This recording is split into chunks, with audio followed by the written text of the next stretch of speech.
여러분 안녕하세요. 포토샵 2023 기초 과정입니다. 포토샵 완전 초보도 10분 시청으로 포토샵 기초 과정을 100% 마스터할 수 있습니다. 이번 시간은 포토샵의 가장 중요한 기능인 선택 개념에 대해서 알아보도록 하겠습니다. 자, 일단 그림을 확대해 보도록 할게요. 툴 팔레트에서 돋보기 툴을 클릭하시고요. 원하는 부분을 클릭 드래그해서 완전히 확대해 보도록 하겠습니다. 자, 그러면 12,800%까지 확대가 되고요. 이렇게 격자 무늬가 나오게 되죠. 자, 우리가 두 가지의 그림을 그리면 물감으로 칠을 하는 것이겠지만 포토샵은 이렇게 하나하나의 블록이 이어져서 그림이 만들어진다고 생각하시면 됩니다. 그런데 이 블록이 굉장히 작아요. 그래서 축소를 하게 되면 그 블록이 너무 작아서 일반적인 그림으로 보이게 되는 거죠. 하지만 이렇게 계속 확대를 하면 포토샵의 그림을 이루는 최소 단위인 이 블록까지 나오게 되는 겁니다. 자, 이 블록을 픽셀이라고 부릅니다.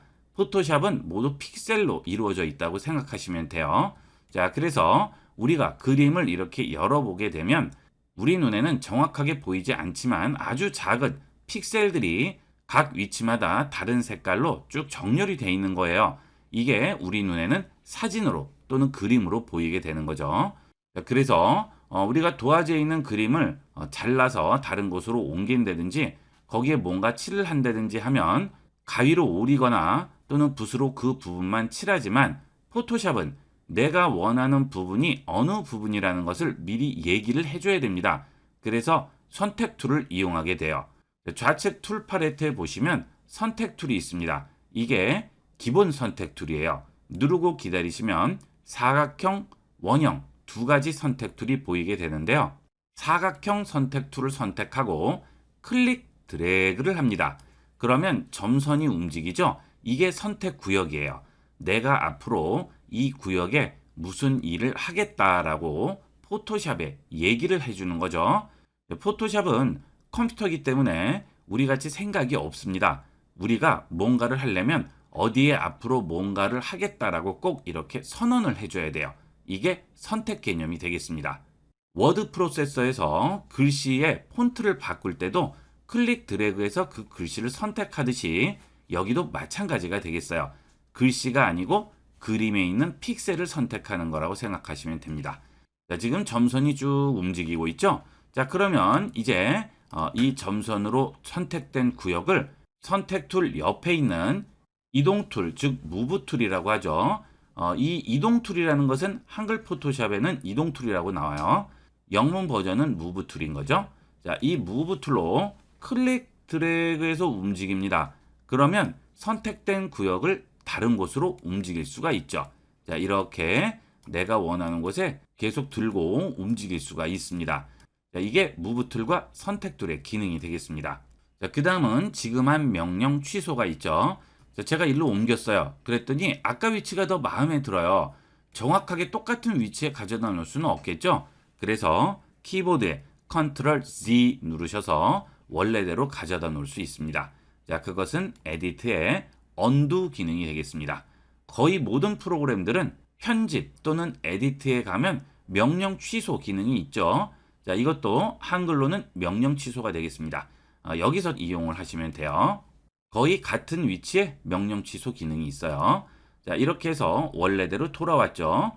자, 이번에는 여기 있는 그릇을 선택을 하고 싶은데 지금 이동을 하려면 사각형이 선택되어 있어서 사각형만 이동을 할 수 있죠. 자, 저는 여기를 선택하고 싶은 거죠. 자, 그럴 때는 이 사각형 바깥쪽으로 마우스를 움직이시면 네 방향 화살표가 나오죠. 안쪽으로 넣게 되면 가위가 붙어 있고요. 그 다음 바깥쪽으로 빼면 화살표가 나오게 되죠. 자, 이렇게 가위가 나와야 이걸 들고 움직이는 거예요. 자, 그러면 이 선택을 취소하고 싶습니다. 다시 그려야 될 것 같아요. 자, 그럴 때는 여기 있는 선택 툴로 선택 구역 바깥쪽에 아무데나 클릭하세요. 그러면 선택이 없어졌죠? 다시 선택해 볼게요. 또 바깥쪽에 클릭합니다. 없어졌죠? 자, 그것도 매번 바깥쪽에 클릭하려면 귀찮습니다. 그래서 이것도 단축키 이용하도록 할게요. 자, Ctrl D 합니다. 그러면 선택 구역 없어지죠? 컨트롤 D. 이렇게 해서 단축키를 이용해서 선택 해제할 수 있습니다. 제가 설명을 드리면서 말씀드리는 단축키는 되도록이면 다 외워두도록 하세요. 뭐 복잡한 다른 단축키는 필요 없지만 이런 기본 단축키는 알아두셔야 작업도 빠르고 훨씬 쉽게 이용을 할 수 있습니다. 자, 지금 사각형 선택 툴인데요. 이 선택 툴을 누르고 기다립니다. 그러면 원형 선택 툴이 나와요. 이게 엘립티컬 마키 툴이라고 합니다. 자, 위에 거는 사각형 선택 툴이죠. 자, 원형 선택 툴 선택하시고요. 클릭 드래그 해볼게요. 그러면 어떻게 돼요? 원형으로 선택이 되죠. 자, 이거를 이동 툴로 잡고 움직이면 이렇게 안쪽이 원형으로 선택돼서 움직이게 되겠죠. 자, 컨트롤 C 합니다. 자, 컨트롤 D 해서 해제할게요. 자, 근데 문제는 선택되는 곳이 어디서부터 시작되죠? 좌측 상단점이 기준이 되죠. 클릭 드래그를 하게 되면 좌측 상단점을 기준으로 원이 커지게 되겠죠. 그 다음 클릭 드래그해서 좌측으로 움직이면 우측 상단점이 기준이 되는 거죠. 이렇게 찍은 자리가 코너 부분이 되는 거예요. 자, 이렇게 해서 선택을 해줄 수 있는데 지금 내가 선택할 이것은 정원이에요. 그런데 이렇게 해버리면 찌그러진 원이 나오죠. 자, 이걸 정원이라고 제가 그렸지만 정원이라고 장담을 할 수가 없죠. 자, 포토샵 또는 일러스트레이터, 프리미어, 인디자인, 어떤 어도비 프로그램이든 쉬프트를 누르면 정의 의미를 갖습니다. 그래서 쉬프트를 누르고 클릭 드래그하면 정원이 그려지게 되고요. 아까 같이 사각형을 그릴 때도 쉬프트를 누르고 그리면 정사각형을 그릴 수가 있죠. 자, 이렇게 쉬프트 기능을 이용을 해서 정원을 그려보도록 하겠습니다. 자, 클릭 드래그해서 그리는데요. 자, 이때 쉬프트를 누릅니다. 그러면 정원을 그릴 수가 있죠. 자, 그 다음 이쪽을 선택을 했어요. 자, 여기로 옮기고 싶어요. 자, 여기 있는 이동 툴을 이용하면 아예 그림 자체가 움직여요.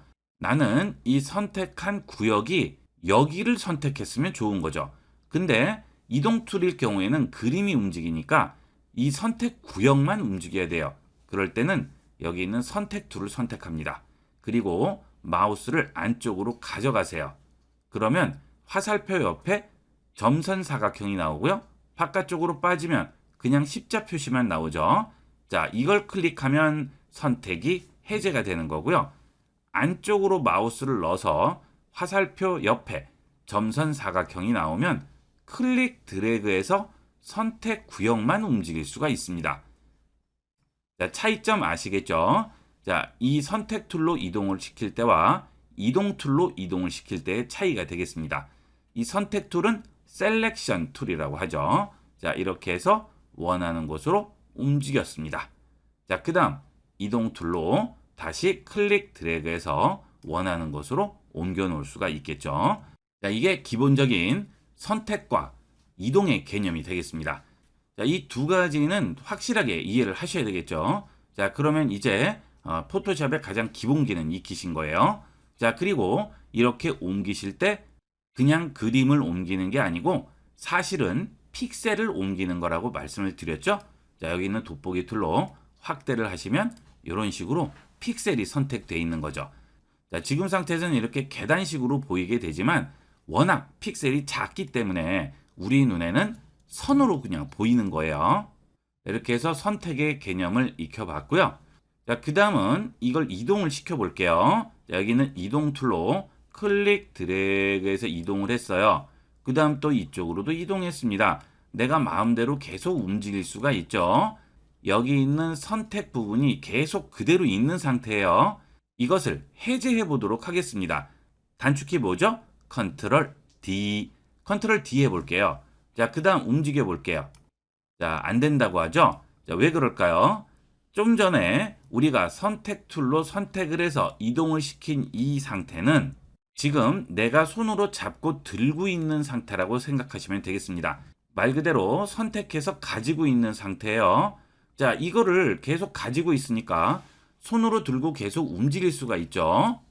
자, 그런데 이렇게 잡고 있던 손을 놓습니다. 컨트롤 D로 놨어요.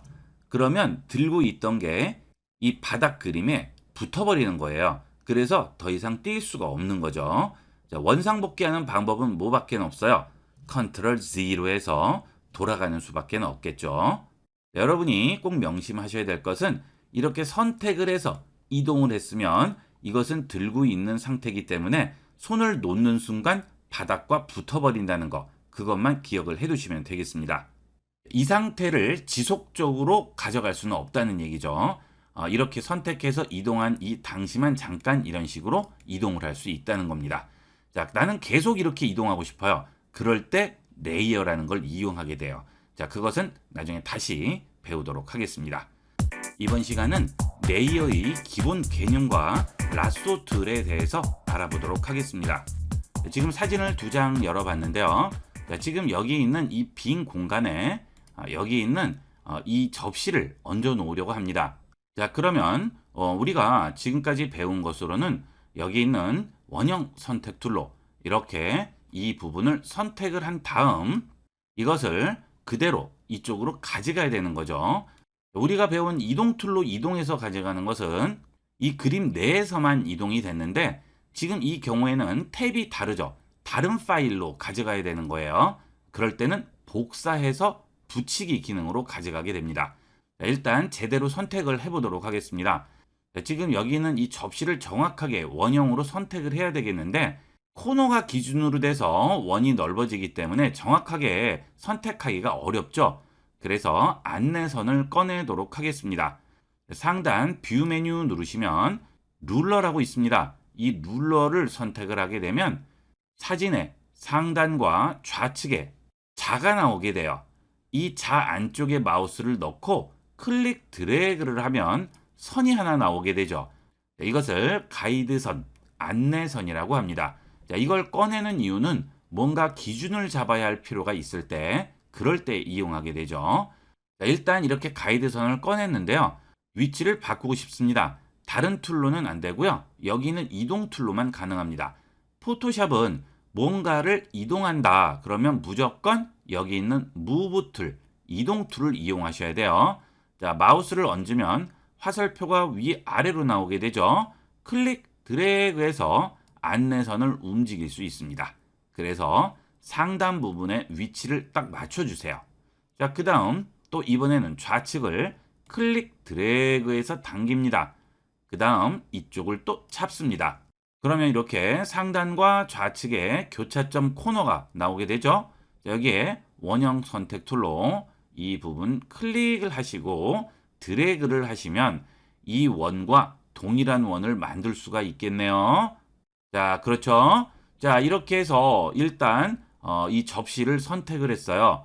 그런데 접시를 선택하다 보니까 식빵이 이렇게 삐져나온 게 보이네요. 확대를 좀 해볼까요?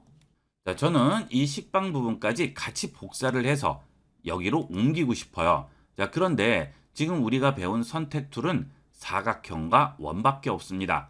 즉, 이 부분 모양을 선택할 수 있는 방법이 없네요. 자, 이건 어떻게 선택해요? 자, 그것은 라쏘 툴이라는 걸 이용합니다. 이 라쏘 툴은 내가 원하는 마음대로 선택을 할 수 있어요. 그렇죠? 이렇게 꾸불꾸불 원하는 대로 그리듯이 선택을 할 수 있는 거죠. 자, 이걸 이용을 해서 이 부분도 같이 합쳐주도록 할 겁니다. 자, 그러면 이 부분을 합치기 위해서 클릭 드래그를 했다고 쳐요. 그러면 먼저 있던 선택 부분 어디로 갔죠? 없어집니다. 자, 선택을 바깥쪽으로 하면 무조건 먼저 선택은 없어지는 것이기 때문에 두 개를 동시에 선택할 수 있는 방법이 없어요. 그렇죠? 자, 그래서 단축키를 이용합니다. 클릭 드래그 했습니다. 자, 그 다음 이쪽도 같이 합칠 거예요. 그럴 때는 항상 정의 의미를 갖는 건 뭐였죠? 쉬프트였죠. 이 쉬프트를 여기에도 이용합니다. 합치는 기능이에요. 자, 여기서 쉬프트를 누르세요. 그러면 여기 있는 십자 표시 옆에 플러스가 나오게 되죠. 클릭 드래그 합니다. 그러면 어떻게 되죠? 동시 선택이 되죠. 또 클릭 드래그 하면 또 동시 선택이 되죠. 이런 식으로 선택을 합쳐줄 수 있습니다. 자, 쉬프트의 기능 두 가지예요. 하나는 정의 의미를 갖는다고 그랬죠? 클릭, 쉬프트, 드래그해서 이렇게 정원을 그리고 그 다음 쉬프트 누르고 그냥 그리면 합쳐지죠. 예, 이렇게 합칠 수가 있습니다. 그 다음 이렇게 합친다는 얘기는 뺄 수도 있다는 얘기예요. 키보드의 Alt 키를 눌러볼게요. 그러면 이번에는 십자 표시 옆에 마이너스라고 나오죠. 클릭 드래그 합니다. 그러면 또 빠져요. 자, 이런 식으로 선택을 뺄 수가 있어요. 그렇죠? 자, 그 다음에 이 상태에서 이동 툴로 움직이면 그 부분만 움직이게 되는 거예요.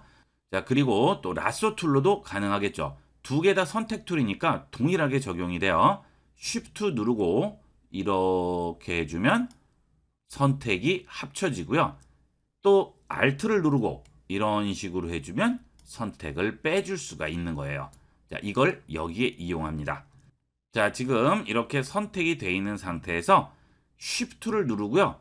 요렇게 합치세요. 자, 적당히 합쳐주세요. 깨끗하게 안 돼도 상관이 없습니다. 나중에 이렇게 해서 전부 수정을 해주면 되는 거예요.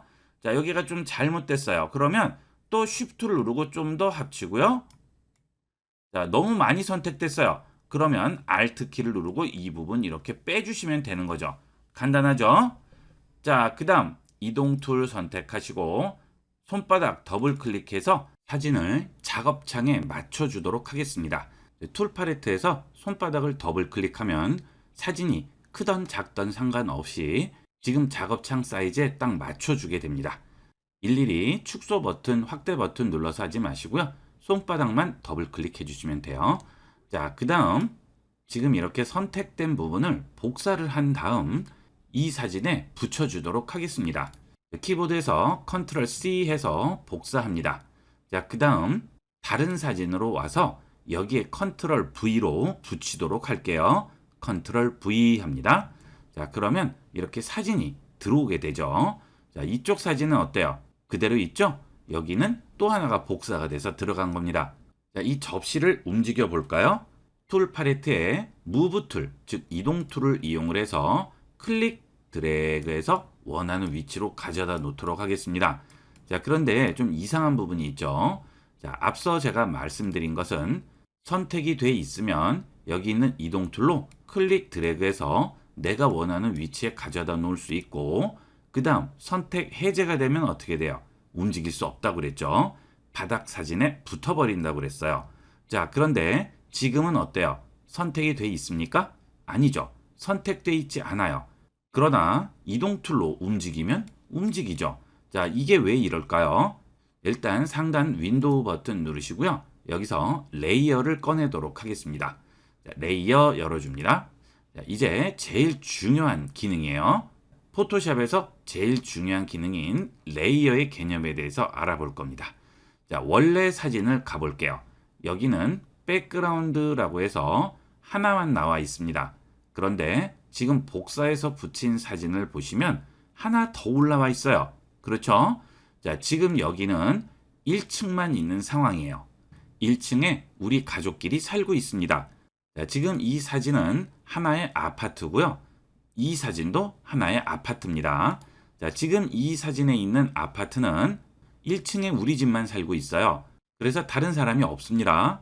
자, 그런데 이 아파트는 1층에 우리가 살고 있었는데 다른 가족이 이사를 온 겁니다. 그래서 우리 집으로 들어오려고 해요. 그러면 당연히 어때요? 못 들어오게 하겠죠. 그러면 어떻게 합니까? 2층으로 이사를 오겠죠. 자, 이렇게 하나의 층이 새로 생긴 겁니다. 원래 있던 그림이 아니고요. 다른 그림이 들어온 거죠. 그러니까 새로운 층을 하나 만들고 그 위에 얹어준 게 되겠습니다.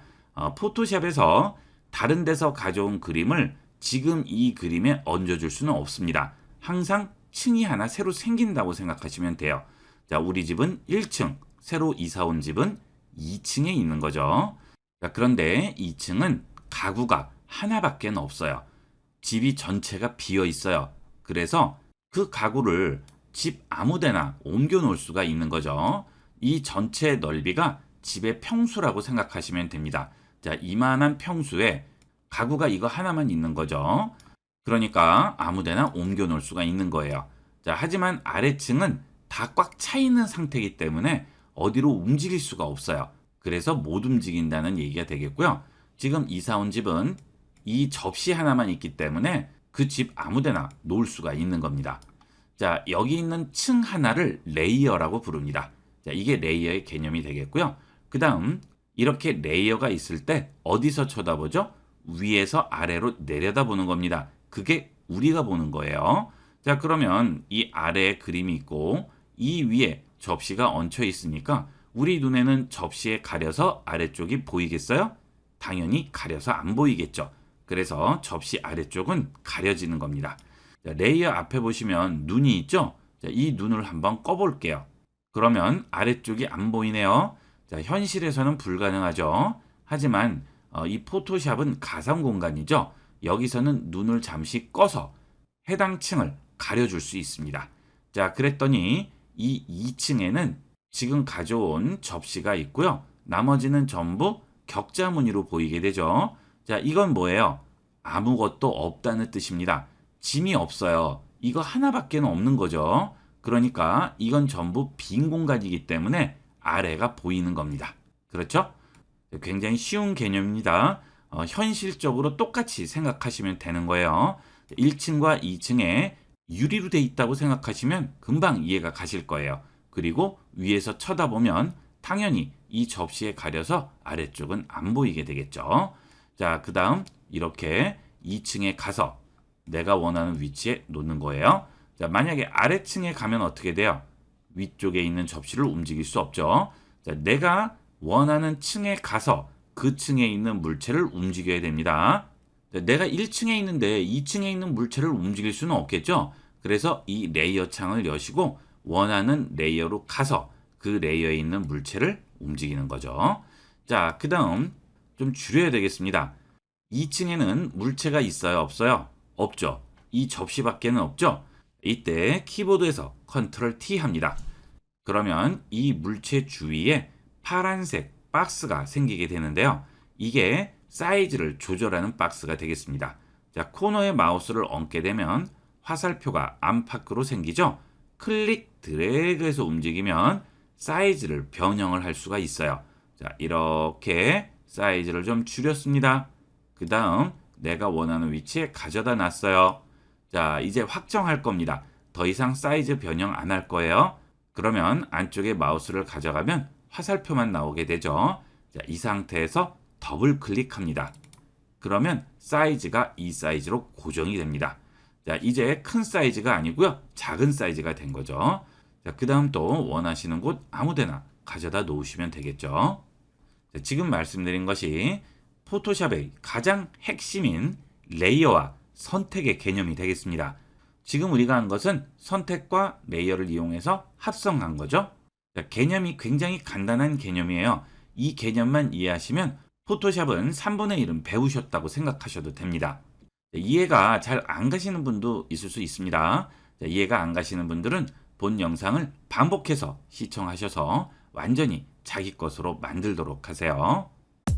컴퓨터 기초 및 스마트폰 사용법, 엑셀, 프레젠테이션, 한글 문서 작성, 오피스, 포토샵 디자인, 코딩, 프로그래밍 자격증 등을 좀 더 체계적으로 배우시기를 원하시는 분들은 영상 하단에 쇼핑몰 버튼을 클릭하시게 되면 다양한 종류의 강의 목록을 확인할 수 있고 자세히 보기 버튼을 누르시고 좀 더 자세한 강의 내용들을 살펴볼 수 있습니다.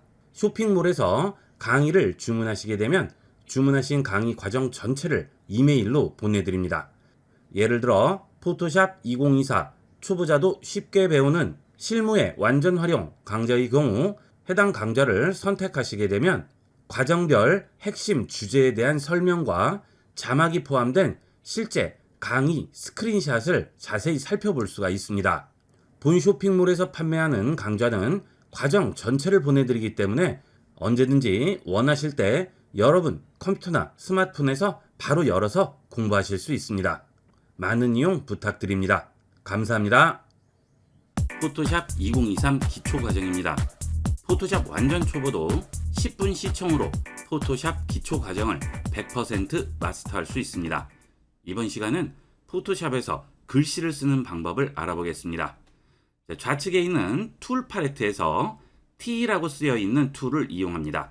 어도비 프로그램은 어떤 프로그램이든 T라고 쓰여 있으면 무조건 글씨 쓴다고 생각하시면 돼요. 자, T 선택하시고요. 작업 화면에 클릭해 줍니다. 그러면 커서가 깜빡이게 되죠.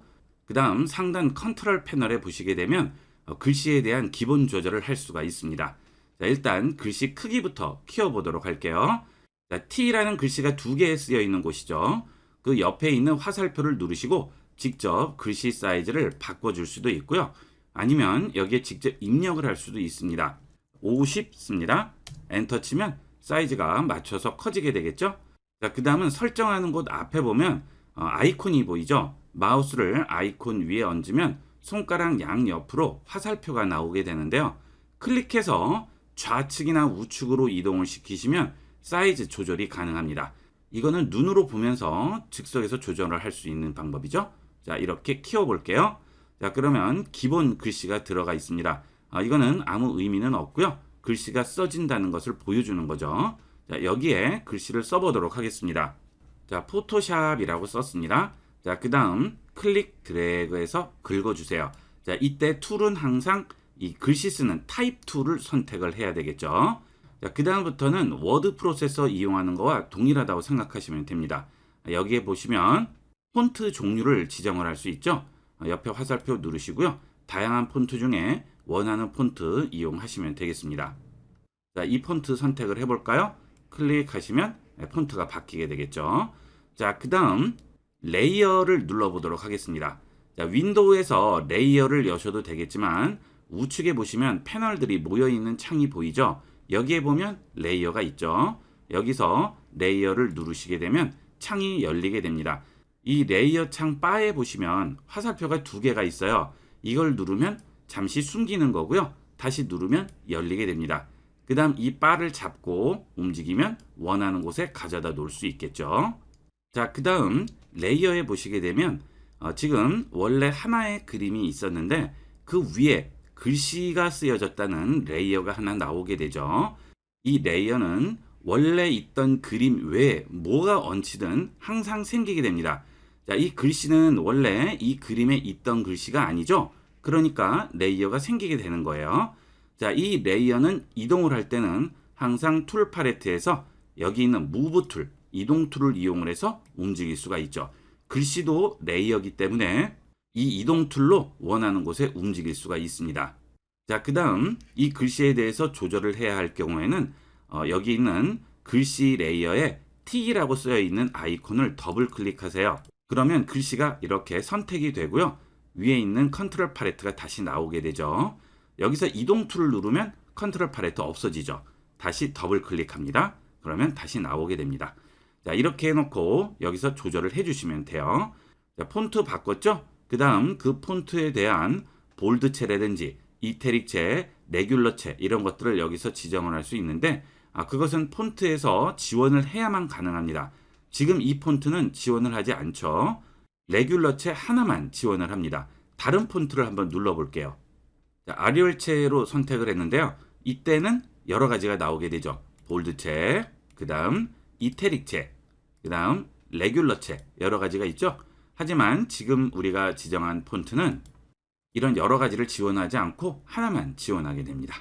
자, 그 다음에 사이즈 봤죠? 자, 그 다음 그 옆에 보시면 AA라고 돼서 샵이라고 돼 있습니다. 여기를 눌러보시게 되면 넌이 있고요. 샵, 크리습, 스트롱, 스무스 이렇게 돼 있는데요. 이건 뭐냐면 글씨의 테두리 경계선을 스무스는 부드럽게 해주는 것이고요. 스트롱은 딱 끊어지게 만들어줍니다. 샵은 선명하게 만들어주죠. 그런데 스트롱으로 주게 되면 완전히 깔끔하게 떨어지게 만들기 때문에 확대를 해보시게 되면 이렇게 계단 현상이 일어나요. 그래서 보통 스트롱은 잘 쓰지 않고 샵으로 쓰거나 크리습 두 가지 중에 하나를 쓰게 됩니다. 상황에 따라서 스무스나 스트롱을 쓸 일도 있습니다. 기본은 샵으로 이용을 하시면 되겠습니다. 자, 그 다음 여기에 보시면 컬러를 지정을 할 수 있죠. 자, 클릭하시면 컬러를 바꿔줄 수 있습니다. 우측에 있는 슬라이드 막대가 컬러를 바꿔주는 슬라이드고요. 그 해당 컬러에서 점점점 어두워지고 점점점 밝아지고 이 두 가지가 적당히 섞인 컬러를 만들어주게 됩니다. 일단 우측에서 컬러 지정부터 해주는 게 먼저겠죠. 원하는 컬러를 찾아서 지정하신 다음 그 컬러의 밝기라든지 어둡기, 원색 정도를 만들어 주시면 되겠습니다. 오케이 하겠습니다. 자, 이렇게 해서 기본 글씨를 써주게 되는데요. 문제는 이렇게 긁어진 상태이기 때문에 글씨 크기라든지 컬러 보기가 좀 어렵죠. 이렇게 긁어져 있기 때문에 그렇습니다. 그래서 아예 전체를 바꿔주기 위해서 타입 팔레트를 열어보도록 하겠습니다. 자, 상단 윈도우에 가시게 되면 캐릭터라고 있습니다. 자, 여기 캐릭터 있죠? 이 캐릭터가 글씨에 대한 모든 조절을 해주는 팔레트가 되겠습니다. 자, 이렇게 캐릭터 팔레트에서 조절을 할 경우에는 레이어에서 선택만 되어 있으면 이 글씨를 긁지 않아도 이 레이어에 있는 글씨 전체에 적용이 되는 거예요. 자, 그러면 이렇게 더블 클릭해서 선택이 됐을 때는 어떨 때일까요? 원하는 글씨 몇 글자만 바꿔줄 때는 이렇게 긁어서 여기서 조절을 해주시면 되겠지만 글씨 전체에 대해서 조절을 할 때는 구태여 더블 클릭해서 긁을 필요 없이 레이어만 선택이 돼 있으면 캐릭터 팔레트에서 전부 조절이 가능합니다. 자, 여기서 폰트 조절을 할 수 있겠죠. 자, 마우스를 해당 폰트에 얹기만 하면 자동으로 바뀌게 되죠. 자, 그 다음 글씨 크기 조절이 가능하겠고요. 행간과 자간이 있죠. 자, 행간을 보기 위해서 두 줄로 만들어 보도록 하겠습니다. 자, 이렇게 해서 타입 툴 또 선택하시고요. 커서를 바깥쪽에 놓게 되면 이렇게 I자 커서 옆에 점선 사각형이 생기죠. 자, 이 상태에서 클릭을 해주면 또 생겨요. 레이어가 또 하나가 나왔죠. 자, 이 레이어는 버리도록 할까요? 자, 레이어 클릭해서 드래그 한 다음 아래쪽에 휴지통에다 얹어주면 레이어를 지울 수 있습니다. 해당 층에 사는 사람을 억지로 이사 보낸다고 생각하시면 되겠어요. 자, 이렇게 이 타입 툴을 이용을 할 때 점선 사각형이 나오지 않아야 되는 거예요. 자, 마우스를 글씨 위에 가져가게 되면 점선 사각형 없어지죠. 자, 이때는 글씨를 선택할 수 있습니다. 하지만 아까 같이 이렇게 점선 사각형이 나오게 되면 새로운 레이어가 생기는 거죠. 자, 또 버릴게요. 자, 그래서 이 점선 사각형을 없애기 위해서 안쪽으로 커서를 넣습니다. 자, 그 다음에 커서를 끝에 두고요. 자, 엔터 칩니다. 자, 우리 워드 프로세서 쓰는 거하고 똑같다고 그랬죠. 자, 썼는데 이렇게 겹쳐졌네요. 이 이유가 뭘까요? 자, 행간이 없어서 그래요. 여기 보시면 행간이 있죠. A와 A 사이에 화살표가 보이죠. 자, 이 행간을 넓혀 보겠습니다. 여기도 똑같이 아이콘 위에 마우스 얹으면 손가락 양옆에 화살표 나오고요. 클릭 드래그해서 넓혀줍니다. 그러면 행간이 넓어지죠? 줄과 줄 사이 간격을 넓힐 수가 있겠죠. 자, 그 다음 그 옆에는 자간입니다. 글씨와 글씨 사이의 간격이죠. 클릭 드래그해서 또 움직이시면 글씨 사이 간격 조절이 가능합니다. 자, 그리고 여기는 자고라고 합니다. 글씨를 위아래로 길게 만들어주는 거죠. 지금 100%인데 좀 더 올리면 글씨가 위아래로 길어지게 되겠죠. 자, 그 다음 또 100%로 바꿔줄게요. 자, 여기도 전부 직접 입력할 수 있습니다. 자, 그 다음 이것은 글씨를 넓게 만들어 주겠죠. 자, 글씨 크기는 똑같아요. 넓이만 넓게 만드는 거예요. 다시 100% 바꿔주겠습니다. 이런 식으로 글씨에 대해서 기본 조절을 해줄 수가 있어요. 자, 그 다음 지금 이렇게 글씨 자체에서 레귤러체, 볼드체, 이태릭체를 지원하지 않는 경우 캐릭터 팔레트로 오시면 조절을 할 수 있습니다. 자, 여기 기울임체 있죠? 끄면 원래대로 돌아오고요. 볼드체 누르면 굵어지죠. 서체 자체에서 지원을 하지 않을 때는 여기서 이용을 하시면 되겠습니다. 명심하셔야 될 것은 글씨의 위치를 바꿀 때는 이동 툴을 이용하지만 글씨를 쓴다든지 자간 행간 조절한다든지 폰트 사이즈를 조절한다든지 이럴 때는 여기 있는 타입 툴을 이용해야 된다는 거 기억하시고요. 타입 툴을 이용하지 않을 경우 해당 레이어를 선택하시고 캐릭터 팔레트에서 이용해야 된다는 걸 기억하세요. 자, 여기서 글씨 컬러도 지정을 할 수가 있겠죠. 자, 화이트죠? 오케이 하겠습니다. 그러면 이렇게 간단하게 글씨를 쓸 수가 있고요. 당연히 사이즈도 여기서 조절이 가능하겠죠. 이렇게 해서 포토샵에 글씨를 쓸 수가 있습니다. 이번 시간은 10분 시청으로 실제 실무에 바로 적용해서 이용할 수 있는 포토샵의 기능들을 알아보도록 하겠습니다. 첫 번째로는 사진을 동그랗게 만드는 방법인데요.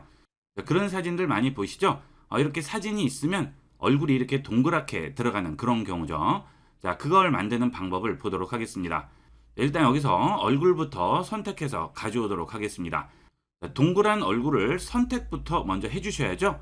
좌측에 있는 툴 팔레트에서 원형 선택 툴 선택합니다. 그 다음 클릭 드래그 합니다. 자, 정원을 만들기 위해서 쉬프트를 눌러 주셔야 되겠죠. 자, 쉬프트 누른 상태에서 드래그해서 적당한 사이즈를 만들어 주세요.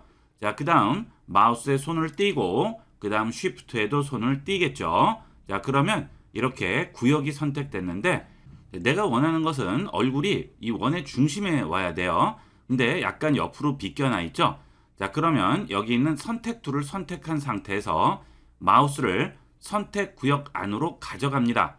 그러면 화살표로 바뀌죠. 자, 이 상태에서 클릭 드래그해서 움직이면 선택 구역만 움직일 수가 있겠죠. 자, 만약 이동 툴을 선택하고 움직이면 어떻게 되겠어요? 아예 거기 있는 사진이 떨어져 나와 버리죠. 우리는 구역만 움직일 거기 때문에 선택 툴로 안쪽에 가져가셔서 원하는 구역을 잡아주시면 되겠습니다. 자, 됐죠? 자, 그 다음 키보드에 컨트롤 C를 눌러서 복사하세요. 그 다음 원하는 곳에 가셔서 컨트롤 V로 붙여줍니다. 그러면 이렇게 들어오게 되는데요. 이 사진과 이 사진의 사이즈가 다르기 때문에 이렇게 크게 들어올 수가 있습니다. 그리고 레이어가 생성이 되겠죠. 자, 여기서 이 사진 사이즈를 줄이기 위해서 해당 레이어를 선택합니다. 그리고 키보드에 컨트롤 T 눌러주세요. 그러면 이렇게 사방에 파란색 박스가 나오게 되죠. 자, 코너에 마우스를 놓고 클릭 드래그해서 사이즈를 줄입니다. 클릭 또 드래그 합니다. 그래서 원하는 위치에 가져다 놓겠죠. 더블 클릭하세요. 자, 간단하게 원에 들어가 있는 인물 사진을 만들 수 있습니다. 자, 그 다음 저장은 파일에 Save a Copy로 가셔서 JPG로 저장을 해주시면 되겠죠. 나중에 혹시 위치를 바꾼다거나 모양을 바꿀 일이 있을 경우를 대비해서 PSD로 저장을 해주시면 더 좋겠죠. 자, PSD로 일단 저장을 하시고 JPG로 저장을 하시면 더 안전하게 이용할 수 있겠습니다. 자, 그 다음 이번에는 컬러를 한번 넣어보도록 하겠습니다. 자, 이 얼굴은 일단 가려주도록 할게요. 레이어 좌측에 보시면 눈이 보이죠? 눈을 끕니다. 그러면 없어졌어요. 자, 키면 다시 나타나죠? 자, 이렇게 가려놓고 이 부분에 사각형 선택 툴을 이용을 해서 클릭 드래그해서 구역을 하나 잡을게요. 자, 그 다음 여기에 컬러를 넣어주도록 하겠습니다. 자, 지금 이 바닥에다가 컬러를 넣어버리면 어떤 문제가 생기느냐 하면 나중에 위치라든지 컬러라든지 이런 것들을 바꿀 수가 없습니다. 그래서 이런 식으로 레이어를 하나 더 만들어 놓으면 훨씬 여러분이 여러 가지를 하기가 좋겠죠. 그래서 비어있는 층을 하나 만들도록 할게요. 자, 아래 보시면 플러스 버튼이 보이시죠? 이걸 누릅니다. 그러면 아무것도 없는 비어있는 층이 하나 더 생겨요. 나는 1층에 있고 위에 빈집을 하나 만들어 놓은 거예요. 그 위에는 이사 온 사람이 살고 있죠. 자, 이렇게 새로 만든 아래층 레이어에다가 컬러를 넣어주도록 할게요. 자, 이 컬러를 넣기 위해서 일단 컬러를 선택해야죠. 컬러는 좌측에 있는 툴 팔레트에 보시면 사각형 두 개가 겹쳐 있는 모습이 보입니다. 여기서 위에 있는 컬러가 포그라운드 컬러, 전경색이라고 부릅니다. 그 다음 뒤쪽에 있는 컬러는 백그라운드 컬러, 배경색이라고 부릅니다. 자, 이 전경색, 즉 포그라운드 컬러를 한번 클릭하세요. 그러면 컬러 피커라는 게 나오게 되고요. 우측에서 컬러 슬라이드로 원하는 컬러를 일단 선택을 하는 거죠. 그 다음 좌측에서 그 컬러에 대한 어둡기와 밝기, 그 다음 적당히 섞인 컬러를 만들어 줄 수 있습니다. 자, 일단 컬러부터 지정을 할까요? 자, 이렇게 컬러부터 선택했습니다. 그 다음에 그 컬러에 대한 여러 가지 변형 컬러를 만들어 주시면 되겠죠. 자, 이렇게 했습니다. 오케이 합니다. 자, 이제 여기 있는 정경색을 여기에 넣을 거예요. 단축키 이용하겠습니다. 키보드에서 Alt, Delete 눌러줍니다. 그러면 컬러가 들어가요. 백그라운드 컬러, 배경색도 넣을 수 있어요. 이것은 컨트롤 딜리트가 되겠습니다. 정경색은 Alt, Delete, 백그라운드 색은 컨트롤 딜리트입니다. 자, 이렇게 하니까 레이어에 컬러 들어간 게 보이시죠? 자, 그 다음 선택은 해제할게요. 컨트롤 D 하시면 선택 해제되죠. 자, 이렇게 해주면 이동 툴, 즉 무브 툴을 이용을 해서 원하는 데 가져다 놓을 수도 있고요. 그 다음 또 컬러를 바꿀 수도 있겠죠. 자, 그 다음에 레이어를 이렇게 생성을 하게 되면 레이어 창 위에 보시면 오페시티라는 게 활성화가 됩니다. 자, 이 오페시티에 보면 지금 100%예요. 이것은 불투명도입니다. 자, 불투명도가 100%니까 어때요? 전혀 투명하지 않은 거죠. 자, 여기서 불투명도를 낮춰줍니다. 그러면 투명도가 올라가게 되겠죠. 그러면서 배경이 비치게 됩니다. 자, 이게 오페시티예요. 이런 그래픽 프로그램은 어떤 것이든 오페시티 나오면 불투명도 조절하시는 것이라고 생각하시면 돼요. 특히나 어도비 프로그램들은 전부 붙어 있습니다. 자, 이렇게 해서 불투명도를 조절을 했습니다. 자, 그 다음 다시 눈을 켰어요. 그 다음 여기 있는 인형 사진을 이쪽으로 옮겨 볼게요. 레이어 선택하시고요. 여기 있는 이동 툴로 인형 사진을 들고 여기로 옮겨줍니다. 클릭 드래그해서 위치를 잡았어요. 자, 됐네요. 이렇게 해서 간단하게 만들 수가 있겠습니다. 자, 그 다음 사진을 열었다거나 또는 이렇게 작업을 했을 때 비율을 변경해야 할 때가 있죠. 자, 지금 가로와 세로비가 너무 커요. 거의 정사각형에 가깝습니다. 저는 좀 더 가로가 짧게 만들고 싶어요. 자, 그럴 때는 툴 팔레트에서 여기 있는 크롭 툴, 자르기 툴을 선택하세요. 그러면 이렇게 변과 코너에 조절점이 생기죠. 변에 마우스를 가져가시면 화살표가 위아래로 나오고요. 클릭 드래그해서 그림을 잘라낼 수가 있습니다. 자, 위쪽은 좀 어둡게 보이고 여기는 원래 컬러대로 밝게 보이죠. 자, 이 안쪽에 더블 클릭하면 이 위쪽이 잘려나가는 거예요. 한번 해볼까요? 더블 클릭. 그러면 원래 있던 사진에서 이 윗부분이 잘려나갔죠. 자, 다시 한번 또 클릭합니다. 자, 그 다음 아래쪽도 잘라볼게요. 자, 그 다음 안쪽을 또 더블 클릭합니다. 그러면 아래쪽도 잘려나가죠. 자, 이렇게 여러분 사진에서 원하는 부분을 자를 수가 있습니다. 위아래뿐만이 아니고요. 좌우 코너도 전부 잘라줄 수 있어요. 여기는 크롭 툴 선택하시고 코너 잡고 움직이시면 이런 식으로 자를 수가 있겠죠. 자, 그 다음 좌우측 변을 잡고 움직이면 이런 식으로도 자를 수가 있겠죠. 예를 들어서 스마트폰 사이즈에 맞는 사진을 만들고 싶어요. 그럴 때는 세로가 길어야 되죠. 자, 이렇게 움직여서 세로가 긴 사진을 만드는 겁니다. 자, 그리고 더블 클릭하면 어떻게 되죠? 여기만 남고 나머지는 잘려나가겠죠. 자, 이런 식으로 이용을 할 수가 있습니다. 자, 이게 사진에서 원하는 부분만 자르는 방법이 되겠습니다. 자, 그 다음에 사진 크기를 바꿀 경우가 있죠. 자르는 것이 아니고 이 크기 그대로 사이즈를 줄이고 싶은 거예요. 지금 76.3%인데요. 확대를 해주시면 100%죠. 자, 이게 원래 지금 100% 사진 사이즈인데 좀 더 작게 만들고 싶은 거예요. 자, 그럴 때는 이미지에 갑니다. 그러면 이미지 사이즈라고 있어요. 이미지 사이즈 들어가시면 가로와 세로를 바꿔줄 수 있습니다. 가로, 세로 비율대로 줄여줘야겠죠. 반드시 여기 있는 체인을 켜주셔야 돼요. 그래야 가로 사이즈를 바꾸면 세로도 같이 비율대로 줄어드는 거예요. 여러분이 사진을 좀 작게 넣어야 되는데 너무 커요. 그럴 때는 여기 와서 사이즈를 줄여주시면 되겠습니다. 지금은 픽셀 단위죠. 자, 이것을 밀리미터나 센티미터로 바꿔줄 수도 있습니다. 이 픽셀을 눌러주시면 센티미터, 밀리미터로 바꿀 수 있죠. 센티미터 눌러주시면 45cm, 33cm죠. 자, 이것을 A4에 맞게끔 바꿔줄 수도 있겠죠. 자, 29 주시면 세로는 21이 되겠죠. 이런 식으로 사이즈를 줄여줄 수 있습니다. 이거 줄이실 때 반드시 명심해야 될 것은 이 체인을 꼭 걸어줘야지만 비율대로 줄이고 키울 수 있다는 거 꼭 기억하도록 하세요. 자, 가끔 워드 프로세서에 사진을 이렇게 얹을 경우가 있어요. 그럴 때도 이렇게 해서 만드시면 간단하게 이용을 할 수가 있겠죠. 자, 그 다음 워드 프로세서 같은 곳에 사진을 얹을 때 이 부분도 다 뚫려 있어야 되는데 이렇게 사진을 만드시게 되면 이 부분이 전부 채워져 있어요. 나는 이 주위가 전부 뚫리고 싶은 거죠. 자, 다시 인형 사진으로 왔어요. 자, 그 다음 컨트롤 C 하신 다음에 새로운 파일을 열어볼게요. 파일에서 New 들어가셔서 새로운 파일을 엽니다. Create 했습니다. 그러면 지금 제가 복사한 사이즈와 똑같은 사이즈가 열리게 돼요. 여기에 붙여볼게요.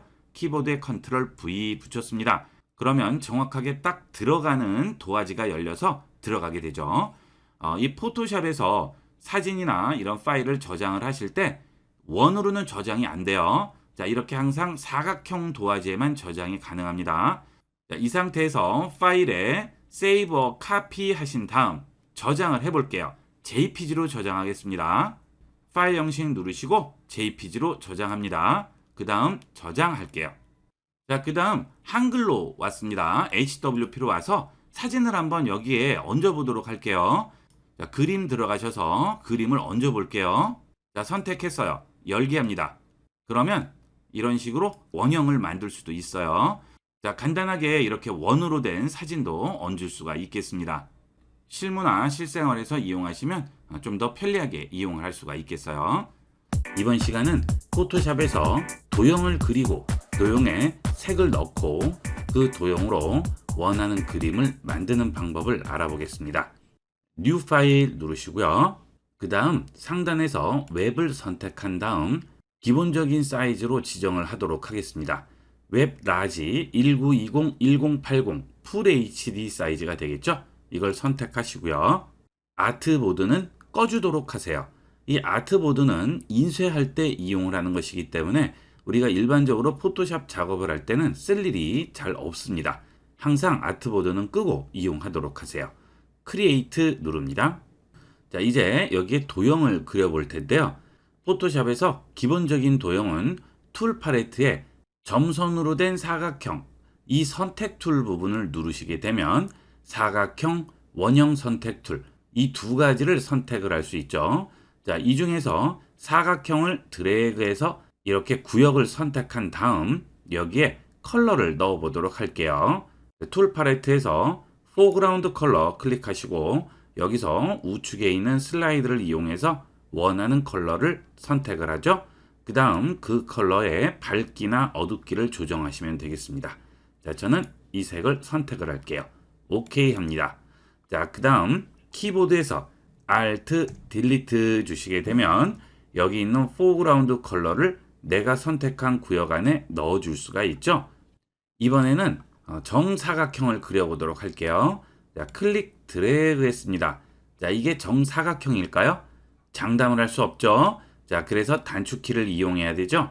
키보드에서 Shift를 누르시고 클릭 드래그 하면 정사각형만 그릴 수 있습니다. 자, 직사각형은 이 상태에선 못 그리죠. 여기서 Shift 키를 띄게 되면 그때는 내 마음대로 원하는 사각형을 그릴 수 있겠죠. 자, Shift를 눌러서 정사각형을 그렸습니다. 자, 이번에는 여기 있는 선택 툴 누르시고요. 원형 선택 툴 선택합니다. 그리고 클릭 드래그 하면 이렇게 타원형을 만들 수가 있죠. 자, 이때 나는 정원을 만들고 싶어요. 그럴 때는 또 Shift를 누르게 되면 정원을 그릴 수가 있겠죠. 자, 이 Shift는 항상 정원, 정사각형 그릴 때 이용을 하게 되겠습니다.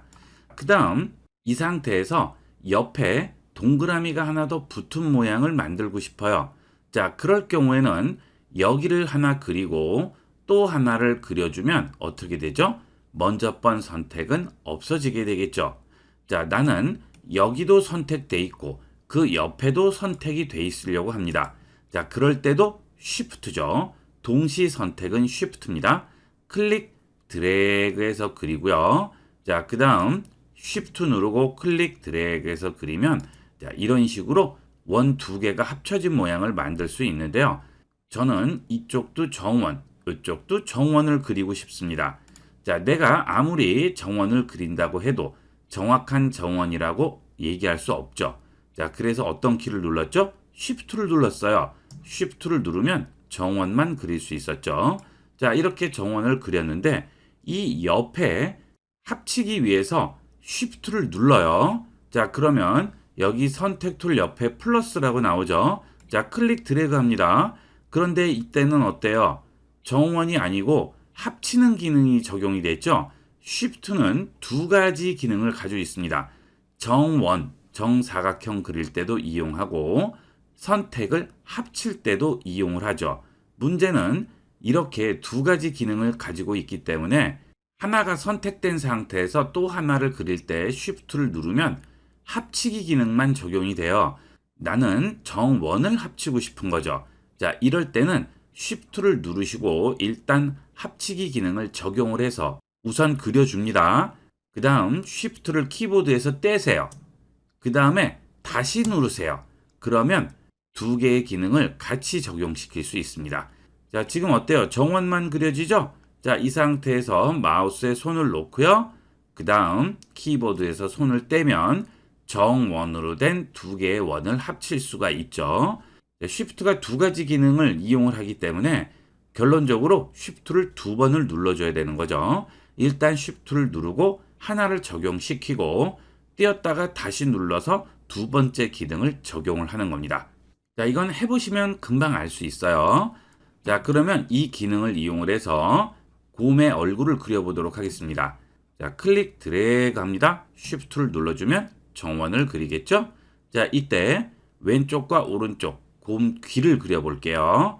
자, Shift를 누르고 클릭 드래그 하면 정원이 아니에요. 합치는 기능만 적용됐죠? 자, 이때 Shift에서 손을 떼고 다시 누르시면 이제 정원이 그려지게 되는 거죠. 그러면서 합쳐지게 됩니다. 자, 여기도 마찬가지겠죠? Shift를 일단 눌러서 합치는 기능을 적용을 하고요. 그 다음 Shift를 떼고 다시 누릅니다. 그러면 이번에는 정원이 그려지고 합치기 기능은 이미 한번 적용이 됐기 때문에 동시에 적용이 되겠죠. 마우스에 손 떼고 Shift도 뗍니다. 자, 그러면 이렇게 합쳐진 모양을 만들 수 있어요. 여기에 Alt, Delete 색을 집어넣겠죠. 자, 간단하죠? 그 다음 Alt, Delete로 이렇게 색을 넣었어요. 선택을 해제합니다. 그러면 이 곰 얼굴을 움직일 수 있을까요? 움직일 수 없죠. 왜 그래요? 레이어를 보시면 백그라운드 도화지 위에 그려놨기 때문에 여기 있는 곰 얼굴만 들고 움직일 수는 없다는 얘기입니다. 도화지에 물감으로 칠했는데 그 칠한 물감만 다른 곳으로 옮길 수가 없잖아요. 그렇죠? 그래서 우리는 어떤 걸 이용을 하죠? 레이어를 이용을 하게 됩니다. 레이어 창 여신 다음 아래쪽에 보면 플러스 있죠? 자, 이 플러스를 눌러서 새로운 빈 레이어를 하나 만드시고요. 여기에 Alt, Delete로 색을 넣어줍니다. Ctrl D 해제하죠. 자, 그러면 여기는 이동 툴을 이용을 해서 곰의 얼굴을 내가 원하는 위치에 가져다 놓을 수 있겠죠. 자, 간단하게 할 수 있어요. 자, 그 다음 눈도 그려보도록 하겠습니다. 자, 여기에 클릭 드래그해서 Shift를 그려서 눈을 하나 만들었습니다. 자, 이쪽도 눈을 만들어야죠. 그럼 어떻게 해요? 일단 Shift를 누르고 눈을 하나 그려줍니다. 자, 그런데 정원이 아니란 말이에요. 그래서 어떻게 해야 돼요? Shift를 떼고 다시 누릅니다. 그러면 정원이 그려지게 되겠죠. 됐죠? 자, 그 다음 눈도 레이어로 만들어서 얹어주도록 할게요. 자, 레이어 버튼 누르시고요. 자, 눈은 무슨 색이죠? 하얀색. 하얀색은 아래에 있는 백그라운드 컬러에 있죠? 자, 우리 포그라운드 컬러를 넣을 때 단축키가 뭐였죠? Alt, Delete. 자, 이번에는 백그라운드 컬러도 넣어주도록 하겠습니다. Ctrl, Delete가 되겠습니다. 그러면 여기에 있는 백그라운드 컬러가 들어가게 됩니다. 자, 지금 뚫린 게 아니죠. 이 위에 컬러가 들어가 있는 레이어가 하나 더 있는 거예요. 자, 레이어가 좀 크게 보이면 이해하기가 좀 쉬울 것 같아요. 레이어 창 우측 상단 줄 3개 버튼 누르시고요. 제일 아래쪽으로 가시면 패널 옵션이라고 있습니다. 이 패널 옵션 들어가시면 여기 있는 레이어의 크기를 바꿔줄 수 있어요. 여기서 제일 큰 걸 선택할게요. 오케이 합니다. 자, 그러면 지금 여기 눈 모양 칠한 거 보이시죠? 하얀색으로 칠해 놓은 거죠. 자, 종이를 하얀색을 오려서 이 위에 얹었다고 생각하시면 됩니다. 자, 컨트롤 D, 그 다음에 이동 툴로 눈을 위치를 잡아주시면 되겠습니다. 간단하죠? 이렇게 해서 곰돌이 얼굴을 만들었어요. 자, 여기 눈동자도 그려야 되겠네요. 그럼 똑같아요. 자, 이렇게 하나 그려주고요. Shift, 마우스에 손 띄었죠? 자, 그 다음 키보드 손 띄시고 다시 Shift 눌러서 합치기, 클릭 드래그. 자, 정원 아니죠? Shift 띄었다가 다시 누릅니다. 자, 정원 됐어요. 자, 그 다음 여기에 그대로 넣지 않고 또 레이어를 하나 만들게요. 여기에는 이번에는 까만색을 넣어야 되겠습니다. 자, 까만색을 또 선택을 해야 되겠죠. 또 눌러서 귀찮죠? 아래에 보면 까만색과 흰색 기본 컬러가 있습니다. 여기를 클릭하시고요. 까만색 뭐였죠? Alt, Delete. 레이어가 어디에 선택되어 있는지 꼭 확인하셔야 되겠죠? Alt, Delete, Ctrl D. 그 다음 이동 툴을 이용을 해서 원하는 위치로 가져다 놓으시면 되겠습니다. 자, 이렇게 해서 간단하게 곰 얼굴을 그려줄 수가 있습니다. 본 강의를 완벽하게 이해하셨다면 여러분은 선택의 개념을 완벽하게 이해하신 거고요. 레이어의 개념도 완벽하게 이해하신 겁니다. 여러분이 원하는 이런 모양을 만들 수 있을 때까지 여러 번 반복해서 연습을 해보도록 하세요. 포토샵의 중요한 기능 중에 하나는 이미지를 합성하는 기능이 되겠죠. 이미지를 합성하기 위해서는 가장 기본적인 툴들이 있는데요. 그 툴들을 알아보도록 하겠습니다. 자, 우선 작업하기 위한 사진을 열어봤습니다. 자, 가장 기본적인 합성 툴은 도장 툴인데요. 툴 팔레트에 보시면 도장 같은 모양이 있죠. 자, 이게 스탬프 툴이 되겠습니다. 우리말로는 도장 툴이라고 부릅니다. 이 툴이 가장 기본적인 합성 툴이 되겠습니다. 자, 이 툴 선택하고요. 이 툴로 여기에 있는 돌들을 그 옆으로 복사해서 움직여 보도록 하겠습니다. 자, 여기 있는 도장 툴 선택하시면 상단에 컨트롤 패널에 보면 도장 툴의 크기 조절을 할 수 있습니다. 자, 지금 21이죠. 마우스를 여기 그림 위에 얹어보면 동그라미로 아주 작게 보여요. 자, 그게 칠해지는 구역인데요. 너무 작죠? 그래서 조금 더 키우도록 하겠습니다. 여기 있는 화살표를 누르시면 사이즈가 나오게 되고 그 사이즈 값을 조절을 해서 어느 정도의 구역을 옮길 건지 여기 있는 구역 표시가 나오게 되죠. 이것을 브러쉬 사이즈라고 부릅니다. 자, 이 브러쉬 사이즈를 좀 더 키워서 좀 더 넓게 복사해 보도록 하겠습니다. 자, 브러쉬 사이즈를 정하셨으면 이제 여기 있는 돌을 옆으로 옮겨 보도록 할게요. 자, 옮길 물체에 마우스를 얹고요. 키보드에서 Alt 키를 누릅니다. 그러면 마우스 커서가 바뀌죠? 원래는 동그라미였는데 키보드의 Alt 키를 누르면 타겟 표시로 바뀝니다. 이 상태에서 클릭합니다. 그리고 키보드에 Alt에서 손을 떼세요. 그러면 원래 동그라미가 나와야 되는데 그 동그라미 안쪽에 하얀색이 보이죠? 그 하얀색이 뭐죠? 여기 있는 돌 부분이 그대로 여기에 옮겨지는 겁니다. 자, 이제 마우스로 클릭해서 문질러 주기만 하면 여기에 그대로 옮겨지게 됩니다. 해볼게요. 클릭, 드래그해서 칠을 해주면 돌이 그대로 옮겨지게 돼요. 자, 그 다음 내가 우측에 지금 칠하고 있는 그 부분이 보이고 좌측에 있는 원본 이미지에는 어때요? 십자 표시 보이시죠? 그 부분이 우측에서 내가 칠하는 부분이 되는 거죠. 자, 저걸 보고 그대로 칠해 주시면 되는 겁니다. 자, 이렇게 하면 똑같은 이미지를 그대로 옮겨줄 수가 있죠. 이게 합성의 가장 기본적인 원리가 되겠습니다. 자, 칠했습니다. 이런 식으로 그림자까지 칠해줬어요. 됐습니다.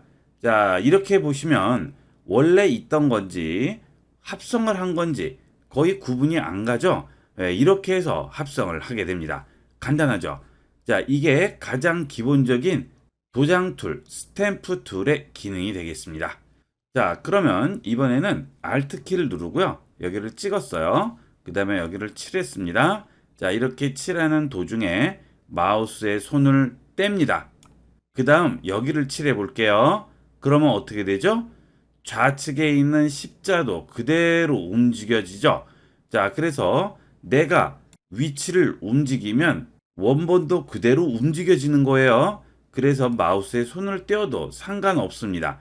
그냥 계속 칠해주기만 하면 이런 식으로 똑같이 움직일 수가 있습니다.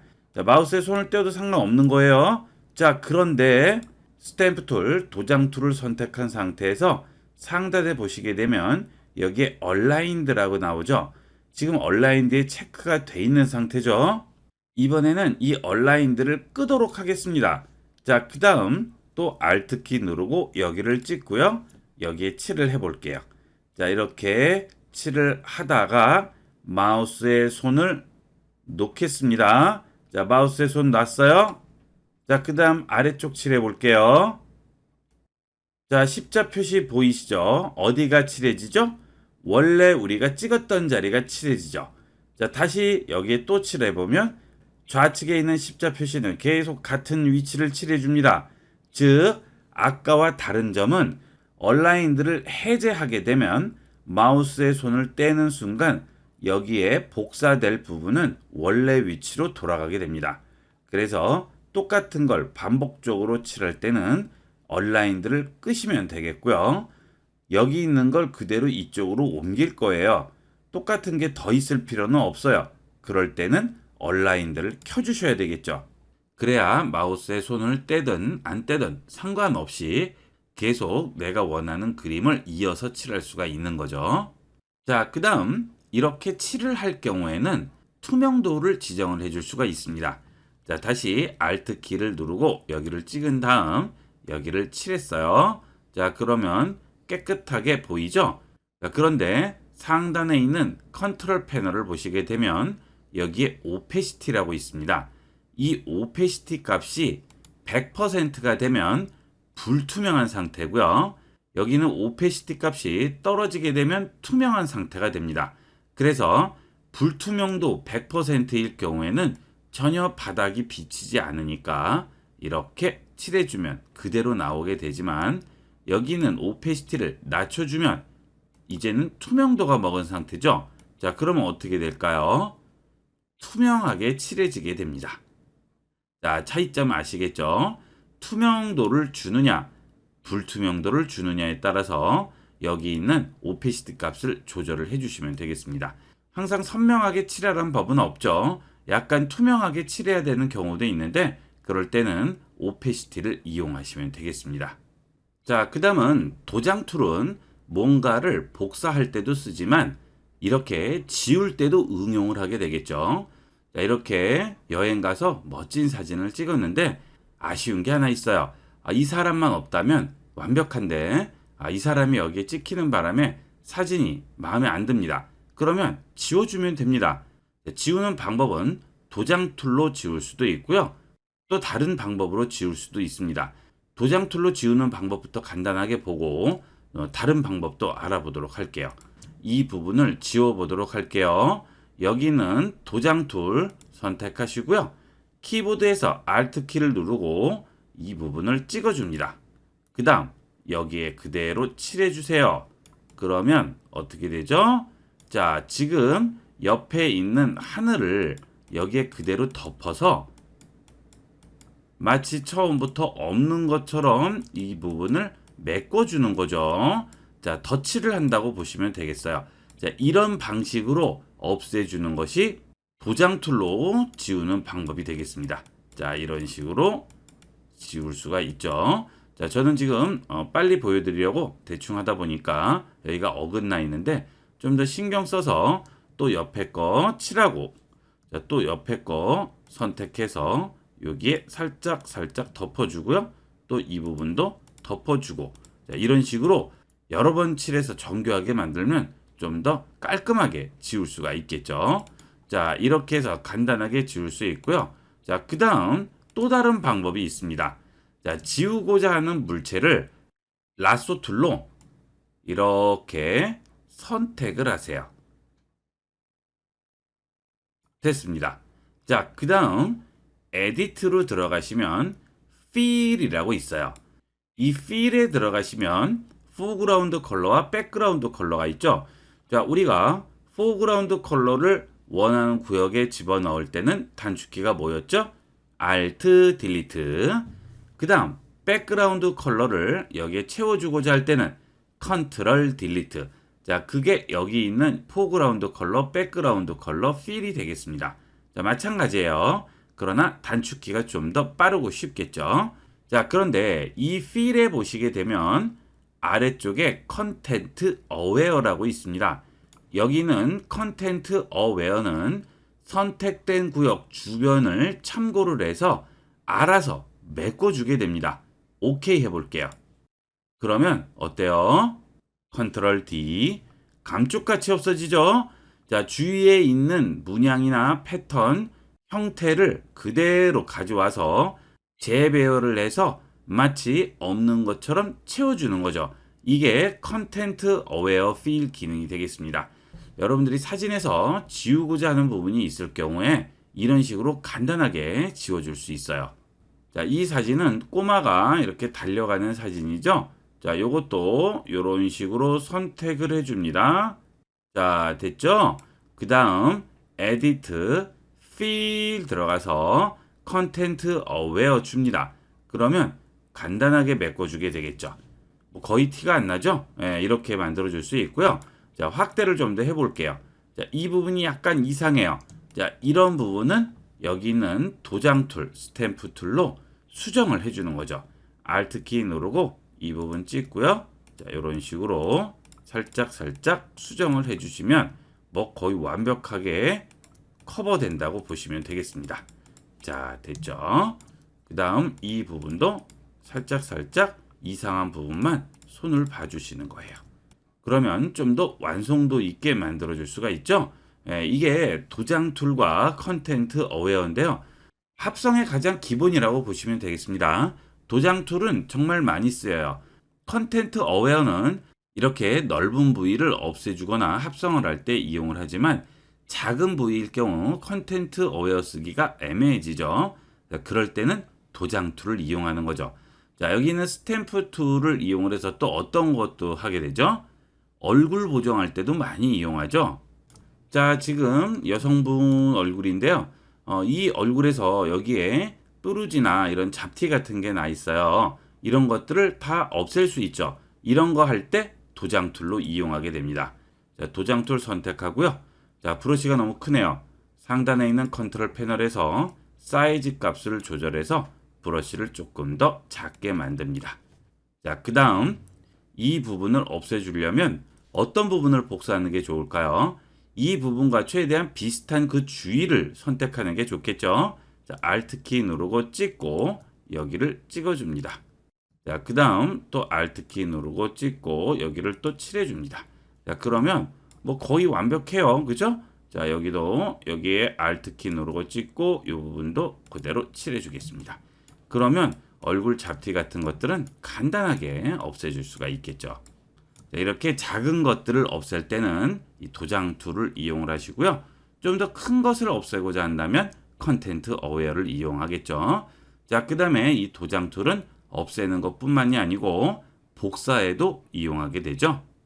여러분이 사진을 한 번에 완벽하게 찍을 수가 없기 때문에 반드시 아쉬운 부분이 생기죠. 자, 이런 기능만 잘 이용을 하셔도 마음에 드는 여러분만의 사진을 만들 수 있겠습니다. 많이 활용해 보세요. 자, 이번 시간은 여기까지 하도록 하겠습니다. 감사합니다. 본 영상을 시청해 주신 모든 분께 감사드립니다.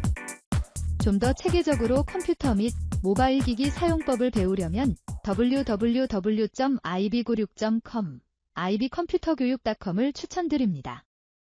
그리고 저희 채널에 구독과 멤버십 회원으로 가입해 주시면 좀 더 좋은 컨텐츠로 보답하겠습니다. 감사합니다.